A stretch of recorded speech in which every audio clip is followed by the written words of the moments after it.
어렵고 복잡한 뉴스를 쉽고 재밌게 만나는 알고팡 보고팡 팡팡 뉴스 시간입니다. 오늘도 제주투데이의 조수진 기자와 함께하는데요. 첫 번째 키워드부터 바로 볼게요. 또다시 수면 아래로 어떤 내용인가요? 네, 몇 주 전에 팡팡뉴스에서 제주 해저터널 건설에 관한 소식 전해드린 적이 있었는데요. 네. 이 제주 해저터널은 제주와 서울, 그리고 서울과 제주를 잇는 고속철도를 연결하겠다는 그 제주 서울 고속철 계획에 포함된 사업입니다. 이재명 더불어민주당 대통령 선거 후보가 공약으로 검토하겠다고 밝히면서 10여 년 만에 다시 화제가 됐는데요. 이게 다시 수면 아래로 내려갈 전망입니다. 네, 이재명 대선 후보가 공약으로 내놓았다라고 말씀하셨는데 이게 지난달 경기도에서 부동산 공약 발표하면서 이제 김포 지역 부동산 대책을 발표했는데 뜬금없이 이제 같이 맞물려서 제안했던 사업 내용이었어요. 예, 그래서 경기도에서 갑자기 제주 공약을 발표하니까 다들 좀 놀랬었는데 경기도 의왕시에서 열린 기자회견이었죠. 여기서 이재명 후보가 김포공항을 계속 둬야 할지 네. 말지를 말하다가 비행기가 교통수단 중에서 탄소 배출량이 가장 많다고 강조를 하면서 유럽에선 국내선을 줄이고 있는 추세라며 우리나라도 KTX, 그러니까 고속철도 얘기 늘려야 된다는 얘기가 나온 겁니다. 그 기차가 여러모로 훨씬 효율적인 운송 수단이라는 것도 강조하면서 전국을 연결할 수 있는 고속철도망이 필요하다고 하더니 제주 해저터널 얘기까지 나오게 된 겁니다. 네, 제주도민 입장에서는 좀 다소 당혹스러웠습니다. 제주도도 아닌 경기도에서 제주 해저터널 이야기가 언급된 점이 참 어리둥절했는데 사실 이 사업은 이미 10여 년 전에 언급이 됐다가 다시 철회된 사업 아닌가요? 예, 맞습니다. 사실 지난 2007년에 대선 공약으로 제안이 됐다가 결국 채택이 되지 못했는데요. 당시에는 목포와 제주를 잇는 해저터널을 건설하자는 내용이었는데 이게 우리가 딱 듣기만 해도 바닷속에 터널을 만든다는 것 자체가 상상이 안 될 정도로 네. 쉽지 않은 일이라는 게 감이 오잖아요. 남도에서 제주도까지 해저터널로 연결을 해야 그렇죠. 되는데요. 이게 연장 길이만 73km에 이른다고 하는데 이게 굉장히 어려운 공사인 만큼 해저터널을 만드는 데에만 16년이 걸리고 또 들어가는 예산만 16조 원이 넘는다고 합니다. 네. 거기다가 국토교통부가 당시에 그 타당성 조사를 실시했는데 그 해저터널 건설로 인해서 얻을 수 있는 편익이 비용에 미치지 못한다는 결과가 네. 나왔고요. 거기다가 그 당시에 제주 제2공항 건설을 추진하기 시작하면서 이 이야기는 다시 잠잠해지는 듯 했습니다. 네, 그렇군요. 이재명 후보가 다시 불을 지폈는데 그렇다면 왜 또 다시 수면 아래로 내려가게 된 거죠? 네, 이게 결론부터 말씀을 드리자면 이재명 후보가 제주 공약에 이 제주 해저터널 건설을 넣지 않기로 결정한 건데요. 참고로 이번 주에 이재명 후보는 제주 공약을 발표하기 위해서 제주를 방문할 계획입니다. 이 과정에서 제주 공약 중에서 그 제주 해저 터널 건설을 넣을지 말지를 논의하는 회의 중에서 결국 채택되지 못한 건데요. 이 제주 서울 고속철 사업이 제주 공약으로는 적절치 않다는 의견이 많았다고 합니다. 네. 민주당 제주도당 위원장인 송재호 국회의원에 따르면 크게 두 가지 문제점이 제기됐다고 하는데요. 하나는 제주도민이 이 논의 테이블에서 빠져 있다는 점을 강조했습니다. 그러니까 도민 공감대가 형성되지 않았다는 거죠.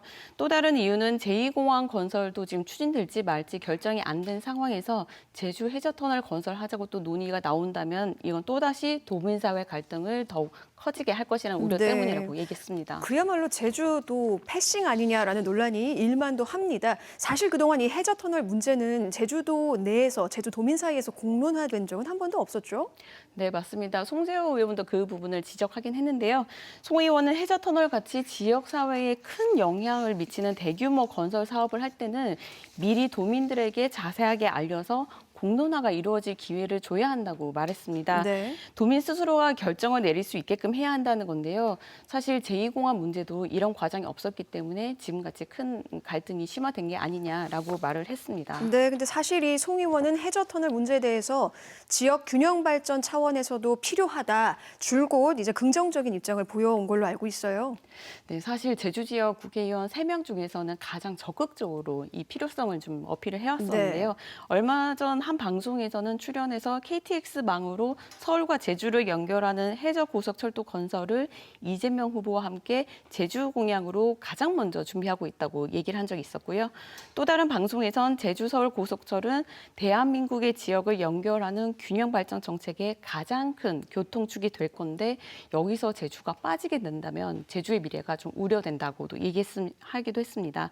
이렇게 예전에 했다가 입장을 좀 바꾼 데 대해서 이제 이유를 물어보니까 송 의원은 그때는 어쨌든 자기가 선거대책위원장이니까 당연히 후보의 그 계획을 뒷받침하는 게 당연한 네. 거 아니냐라고 설명하기도 했습니다. 그렇군요. 이재명 후보가 사실 이 제주-서울 고속철을 언급하자 야당과 시민사회단체 반발이 매우 거셌고 제주 도민사회에서도 여론이 좋지 않았습니다. 불쾌감을 나타내는 여론도 있었고요. 그렇기 때문에 이 부정적인 여론 때문에 입장을 바꾼 건 아니냐 하는 인상을 풍기기도 하는데요. 그럼 이 해저터널 불씨가 완전히 꺼진 건 또 아니라고요. 어떤 얘기인가요? 네, 송 의원은 이 제주 공약에서만 빠질 뿐이지 이게 이재명 후보가 전국적으로 준비하고 있는 국토 대전환 공약에서는 제주 서울 고속철을 넣을지 말지는 계속 검토를 할 것이라고 아직도 고려 사항이다. 밝혔는데요. 사실 제주도민의 공감대가 이루어지기 전까지는 쉽지는 않을 것으로 보입니다. 그렇군요. 자, 두 번째 소식 살펴볼게요. 시동 안 걸리는 단일화. 역시 선거 관련 소식이군요. 네, 맞습니다. 지금 대선 관련해서 후보 단일화 관련한 이슈가 계속 보도가 되고 있잖아요. 제주에서도 지방선거 후보들 간의 단일화가 뜨거운 감자로 떠오르고 있습니다. 후보 단일화 이야기를 처음으로 꺼낸 건 도지사 후보 사이에서 시민정치연대 제주같이 박찬식 제주도지사 예비 후보인데요. 네. 지난 월요일에 기자회견을 열고 민주당과 국민의힘 같은 거대 양당은 오랫동안 개발주의에 젖어 있다면서 여기서 또다시 도지사가 나온다면 제주의 미래는 개발과 성장주의에서 벗어나기 힘들 것이라면서 진보 진영과 시민사회단체에 후보 단일화를 제안했습니다. 그러니까 제주의 환경 생태적인 가치를 지켜내기 위해서는 진보 진영에서 도지사가 나와야 한다 이런 얘기인가요? 예, 그렇습니다. 박 후보는 지금 제주도민의 민심을 봤을 때도 진보 진영의 후보 단일화가 불가능하지 않다는 주장입니다. 몇 가지 이유를 덧붙였는데요. 우선 지난 2018년에 이루어졌던 지방선거에서 광역 비례대표 진보정당 득표율 합계가 20%를 넘겼다는 점이라거나 또 송악산에 중국 자본이 호텔을 지으려 했던 시도를 이제 지역사회에서 막아낸 점, 그리고 제2공항 건설 여론조사에서 반대가 더 많이 나올 수 있었던 점 등을 봤을 때 진보 정치에 대한 도민들의 기대와 지지가 실제로는 클 것이라는 설명입니다. 그래서 이번 도지사 선거에서도 범진보적인 후보 단일화가 이루어진다면 단순히 각 정당의 지지율을 합산한 것을 넘어서서 당을 넘어서서 진보적이고 생태적인 가치를 지향하는 시민들의 시너지 효과가 날 수 있다면서 후보 단일화를 호소했습니다. 그렇군요. 이제 후보 등록을 하고 있는 이 시점에서 후보 단일화 언급을 한다는 것 자체가 좀 이른 게 아닌가 하는 생각이 드는데요. 여기에 대해서 다른 진보 정당의 입장은 어떤가요? 네, 우선 오늘 제주녹색당에서 이거 관련해서 입장을 밝혔는데요. 네. 오늘 오전 부순정 제주녹색당 도지사 후보가 예비 등록을 마친 뒤에 기자회견을 열었습니다. 이 자리에서 부순정 예비 후보는 도지사 선거를 완주하겠다면서 사실상 후보 단일화 대에 좀 부정적인 입장을 밝혔습니다. 오늘따라도 정당 관계자에게도 확인을 했는데요. 일단 당원 투표를 통해서 녹색당은 도지사 선거에서 후보를 내기로 결정을 한 상황이기 때문에 당연히 완주가 목표라고 말을 하더라고요. 그리고 이제 막 도지사 예비 후보 등록이 시작됐는데 그렇죠. 지금 벌써부터 후보 단일화라는 제안은 좀 성급하다는 좀 의견을 냈습니다. 다만 진보 진영 측의 정당들이 공식적으로 만나서 연대를 논의한다고 하면 기꺼이 참여하겠다고는 덧붙였습니다. 말씀하신 것처럼 이제 도지사 후보까지 낸 제주 녹색당 입장에서는 약간 좀 불편한 상황일 수도 있을 것 같습니다. 진보 진영의 도지사 후보 단일화 여부는 조금 더 지켜보도록 하고요.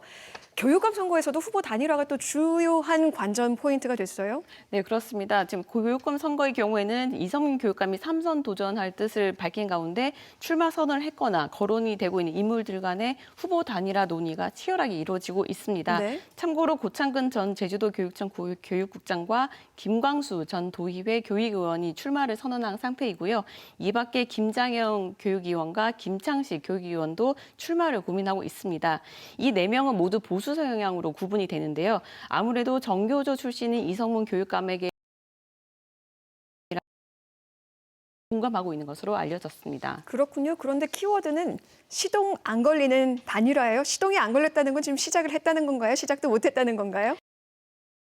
하고 있다는 건데 후보 선정 방식에서 이견차를 좁히지 못한 것으로 알려졌습니다. 최근 보수 성향 후보나 또는 출마를 계획 중인 인물들이 가장 도민 여론조사를